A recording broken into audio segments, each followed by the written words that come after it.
Okay, classroom climate. A teacher's attitude is so important in cultivating an appropriate learning environment. The class climate is dependent on the energy put forth by the teacher. If you're tired or bored or angry or upset, then most certainly this will reflect in your students and they will feel the same way. However, if you are able to promote a fun, energetic and lively atmosphere, this in the same turn will also rub off on your students. Even the most boring parts of the lesson, like writing or reading, can be fun or exciting depending on the teacher and how much energy and enthusiasm the teacher puts into that part. Classroom climate. So here are some statements. Before I discuss each one, take a moment to pause and consider if this behavior would have a positive or negative effect on the class climate.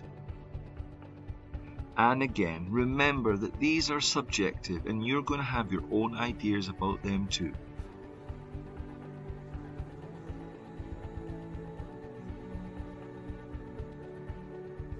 Number 1.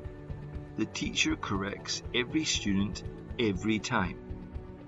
Positive or negative? I would argue that this is a negative thing because it's time consuming and the students might feel bad or they might be shy to answer the next time. Number 2, the teacher hardly ever corrects the students at all. Again, I would say this is negative. The students may get too confident and blasé. They might even think that they're really good at English when they may not be. You need to find the balance.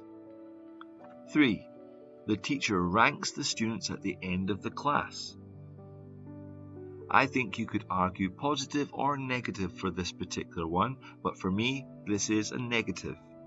Competitive behaviours in these classes is not a bad thing, but you need to be careful of sensitive students who might get hurt or upset because they lost. 4. Teacher praises students. I would say that this is a positive. Positive reinforcement is one of the best forms of behaviour management in these types of classes, and it's much cheaper than handing out stickers or candy. Number 5. Teacher criticizes the students. This is obviously negative. It can discourage them from answering in the future, and also it can intimidate them, so be very careful. Number 6. Teacher punished the students. Again, this is a mix. You could say it's positive or negative depending on the method that was used. What is important here is it's effectively implemented. 7. Teacher only chooses the good students. This is negative. Although choosing the good students for a lot of examples isn't a bad thing, you should choose all the students. Try to not pick on any particular ones and make others feel left out. Teacher only selects the weak students. Again, you need to find this balance. Don't select just good and don't select the weak. This is negative. However, you can select the good students to help the weak students, which is a very effective method. 9. Teacher complains or criticizes the school. Obviously, this is negative. You do not want to be complaining or moaning or saying any negative things in front of the students. They are liable to tell their parents, who are then liable to tell the school or at least tell their friends. It's not a good look and it's unprofessional. When you step into the classroom, it's a good idea just to wipe all the outside world problems away. Focus solely on the kids and their learning.